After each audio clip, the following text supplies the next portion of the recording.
ഇന്ന് over a cup of ടീയിൽ we have Khairnisa ma'am. Needs no introduction എന്ന് പറയുന്നതിനേക്കാളും ഒരു ഇൻട്രൊഡക്ഷൻ പറയുന്നത് എൻ്റെ ഒരു ഓണറായിട്ട് ഞാൻ കരുതും. ബിക്കോസ് ഏതൊരു കോളേജിൽ പഠിച്ച, അതായത് ഞങ്ങളുടെ ഒരു കാലഘട്ടത്തിൽ കോളേജിൽ പഠിച്ച ആരുടെ ചോദിച്ചാലും മാമിൻ്റെ പേര് വരുന്നത് വളരെ കോമൺ ആയിട്ടുള്ളൊരു യൂസേജാണ്. So from teaching in a college to kids books, ആ ഒരു ചേഞ്ച് ഓവർ എവിടെയാണ് തുടങ്ങിയത്? Because I was even planning to start off the interview by saying hello. So ആ ഒരു ചേഞ്ച് ഓവർ എവിടെയായിരുന്നു? Actually, what happened was writing for children, it happened accidentally. When I was, when I was in college and my son was small, we used to get this magazine called Tinkle. I always liked writing. When you love literature, you love reading, you like writing, but not writing as something to get published. Just like you say, a passion for writing, which not too many people know about. And writing only when somebody asked me to write, like for All India Radio, they would ask for a story or two to be read over All India Radio, I would give. That is when the teacher in college would call me and ask me to write something. But mostly it was my passion for reading. But then when my son was small and we used to get this magazine called Tinkle, I happened to see they were calling for people to submit a story for a competition. It was a competition for adult writers of children's fiction. So I don't know why I thought I will give it a shot, and I decided to send a story. And then when you're writing a story, you definitely want to write something which you think will maybe get a prize and therefore it should be probably a little different from what you expect others to write. And I also love humor. So humor is very special for me. And when I was reading books, I started off by reading everything, but I had a weakness for reaching out to books which had humor. So P.G. Wodehouse, in the 8th standard, I discovered him, and even now I enjoy his books, and all these other writers. So when I was writing the story, I thought I should bring in some humor. And even otherwise, when I used to write anything, I would like to bring in some humor, because I'm sure you also had this composition period in school, which maybe was called creative writing, or by whatever name it was called. It was some place where we could exercise our creativity. And when there's a letter writing, of course now people will not understand what a letter is, but in those days we were taught how to write a letter. So except for the formal letter, informal letter, I would try to bring in humor. So humor is something that I would try to bring into anything I wrote. So this story, I decided it has to be a humorous story. Then sports. I love sports. And I thought I will write a story which is sports based, because I found that there aren't too many stories, children's stories, that deal with sports. So that was something else. And I thought, because it is a humorous story and it is to do with sports, and I already decided it was going to be cricket, because cricket is like for almost all Indians, for me also it's a passion. And I thought I will bring that. And I know cricket very well. No meaning theoretically. I can play, but it's a very kind of a, a different with a plastic bat and those kind of things. Not actual cricket, but I've been following cricket. I know a lot about it. And there's another reason. So Butterfingers was my first story. And I thought of a character whose nickname would be Butterfingers. I did not create that name. The word has been in the English language for a long time. So I thought, if you have cricket, if you're writing a story around cricket and it's got to be a fun story, why not have a boy whose nickname is Butterfingers? Because that was a name commonly used at home. Whenever we drop something, I come from a large family, and you have all these sisters who will call one another Butterfingers, that kind of thing. So that's how I thought of Butterfingers, and that's how this first story came. And it went on to win a prize, a second prize. which made me happy because All India competition second prize is not too bad, I thought, and I was happy with it. And then it so happened that a few months later, this is what I would call a turning point in my writing career. And this is a story that I have to tell because when you have to talk about this, you cannot just for the sake of variety create a new story. So I have to tell you the truth, which is this that happened. And a few months later, a lady came home with her husband, a stranger. And this lady, she asked me whether I'm Khairunisa. She had my name and address in her hand. And then we got talking, and she said she's the assistant editor of Tinkle. Tinkle office is in Bombay, I'm in Trivandrum. And she has her in-laws in Trivandrum. So when she was coming here, the people in Tinkle, they told her, if you're coming to Trivandrum, why don't you look up this writer? I don't know whether you can call anyone a writer on the basis of one story, this person who wrote this story, because they liked the story very much. It was a very lively, funny story. So they said, you go and see if the writer is as lively or bubbly as the story. That's what she told me. But who would expect her to actually do that? She came and found my house, had the address in her hand, and her poor husband, he was a commodore in the navy, she dragged him also in this not wild goose chase, I'm the wild goose, and she finally reached me, and then we got talking. And you know how it is when you have people who are who have relatives in Trivandrum, you find common friends and so on. Then she asked me, are you sending an entry for the next year's competition? So I said no. And she said, why not? I said, I've already got a prize. And then she said, what is this? You have such low ambitions. You have to write. So it was not that I didn't give it any thought. I thought I've got a prize. I just wrote just like that, and that would have been the end of the story. She said, no, you have to, because we don't go by whether somebody has written earlier or not. We go by the story, whether the quality of the story. We have an independent panel of judges. You have to send a story. You write well, you have to write. So that was a great, huge encouragement for me to have an editor from a magazine come and tell you to send an entry. So I did. And that went on to win the first prize.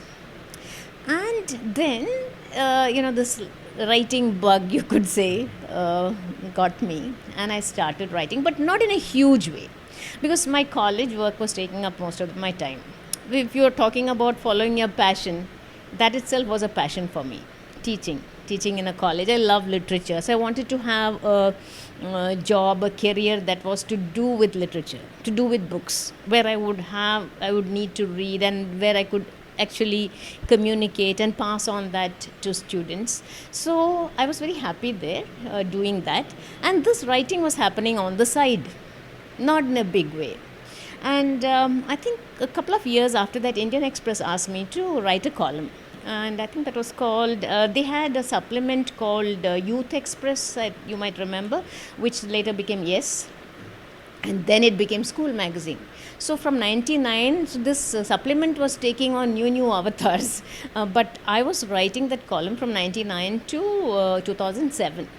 It was one of the longest running columns. So that's what I heard later, I don't know. And that was about books. I had to write a review, not a review, introduce a classic or a book I think older children, but they should know about. But to tell you the truth, the response I got was mostly from adults. Children use that, for what? They have their projects. So what I wrote went into their projects, and grown-ups actually got back to me saying that they were very happy with they have their favorites among those books and so on. So that was how my passion for writing was happening on the side, and I was writing the occasional story. And then and because I started by writing for children, somehow I got stuck in that. Once when I came to launch my first book, I saw a huge banner that was about Butterfingers being launched. That was at Women's College, and Dr. Shashi Tharoor was launching it. And strangely enough, my book was also being launched by him 3 days later. So it was that was at the press club. Yeah. So I was actually very intrigued when I saw that every book of yours was launched by Dr. Shashi Tharoor, and he said, "You've written. You're a kind of modern Vishnu Sharma, like a Panchatantra of a new kind." So is it a must that children's stories must have a lot of animals like Panchatantra was woven around? Probably the crocodile having the butter chicken, the lizard of Oz, and every book of yours has something special. So what about kids writing? Like if somebody wants to write, what is the tip that you would like to tell them? Okay. As I told you, I came into this rather accidentally, so I never really give it that kind of thought. In the sense, I'm going to write for children. What will I write about? What do I think will click, and so on. Because if you look at the career graph, that's how it was happening. So when I was writing these stories for children, and what I felt was I would look at any story, I would think of ideas, and I have read a lot of children's stories also. So there are some stories I like, there are some stories I don't. I hate this in your face message, where you have people telling you a moral. In fact, there are people who have asked me, what is the moral in your Butterfinger stories? I said, please don't ask me that. I don't like to write stories to teach people a lesson or moral, because all those are subtly built into the story. In the layers of the story, you will find a lot of things that can make people better, or I don't know what you want to call that, whatever it is. So I would say, what I would do is I would write a story and take myself out of that and look at it as a stranger reading and see if I would like it. So I would be my severest critic to find out if this would work. And I can think like a child. It's possible. Maybe I never grew up and it was possible to do that. And Butterfinger somehow, because in 2006, Tinkle, the then associate editor, asked me whether I could create a regular character for Tinkle. So like Supandi, Shikari, Shambhu, there are a few characters like that. And Butterfingers being the first story, not just because it's the first story, somehow it appealed to all of us. Maybe because we're all Butterfingers, clumsy people. So it was a favorite character at home. And this character was kind of living in my head. So when he asked me whether I could create a character, I said, I've already created a character. Maybe we could see if this character would work. If you think there is enough in the character for regular appearances. So he said in that case, he was not there when the first story came, so he asked me to send 2 stories centering around Butterfingers. So I sent, and that was how it clicked. Now Butterfingers is a kind of a formula. This boy is 13 years old. He's in class 8. Actually in Tinkle he's in class 9. I demoted him in the in my novels, and so he's got a set of wacko friends, kind of mischievous friends. They are never top first in class or anything. They're like any ordinary child. So a child would relate to it. They are not nerds. They are fun-loving, sports-loving, want helpful kids, but nobody wants their help because that leads to disaster. But through their disasters, they manage to solve the problem. So that is in a sense the formula of my stories. Something happens, a disaster happens thanks to Butterfingers. Another disaster happens because of which the solution to the first happens. Anyway, so that was how it was. So in the Butterfinger stories, there aren't animals. These kids are a little like that, but you don't need any extra animals. They are such occasionally wild, happy-go-lucky characters. In the short stories, you might find a dog, a cat, stray creatures coming in and walking in and out. But otherwise, it is a boys' school. That's something people ask me. Why did you choose a boys' school? And my students just would tell me, ma'am, you like boys better than girls. I said, no, it's not like that. I like you all as much as I like anyone else. It just so happened that my first story was about cricket. So even that now they will object to. They'll say, why? Because it's cricket, you should put it in a boys' school. Girls play wonderfully. Our Indian team is cricket team, women's team is doing so well. You don't think of all those, you know. So I thought I'll make it a boys' school. But I was also aware that I must bring in a girl. That was there in me. So I brought in a girl into this boys' school. I saw to it that there is a female, feminine presence also. So that was what was happening in those stories. Those are fun stories, hilarious, humorous stories, and I know how much I enjoyed humor. So I wanted other children to enjoy humor. William, you know, you must have read all those stories, Billy Bunter, William, all those that we grew up on, Jennings. So I thought that is one way in which I can capture the attention of children. Also, they are stressed out. Of course, I did not think of all that. I must write a story because children are stressed out. I must de-stress them. I must make them laugh. I must make them happy. I must make them happy. I must make them laugh. That is there. But they must enjoy reading. That was my main intention. Then these animals coming, that was because I am interested in animals. And I like these. I always feel sorry for some creatures. You generally dislike some creatures, pests, mosquito, termite, cockroach, ants. I mean, you can't call them pests exactly, but you don't like them biting you. So all these creatures, I would think, why not make heroes of them? Why not write stories where they are liked, they are appreciated, or it is their world? So anthropomorphize them and make them characters in stories. And I got a nice platform to do that. That is this magazine called Dimdima. So Dimdima is a Mumbai-based magazine, Bharatiya Vidya Bhavan's magazine, and Meera Nair was, there's a lady called Meera Nair who till recently was the editor. She gave me a kind of a free hand. She only wanted a story from me every month. So you just write about anything, and they generally love. So I could write about anything, and I used to write about these animals. I used to write about animals. I used to write village stories, different kinds of stories. And Dimdima does not have that kind of what to say. There aren't so many readers. It does not have the reach that Tinkle has. Tinkle, you talk about Tinkle, everybody knows. Dimdima, they'll say what? So I'll have to explain. Okay, if you're dim, I'll let you know what Dimdima is. Dimdima is actually a drum.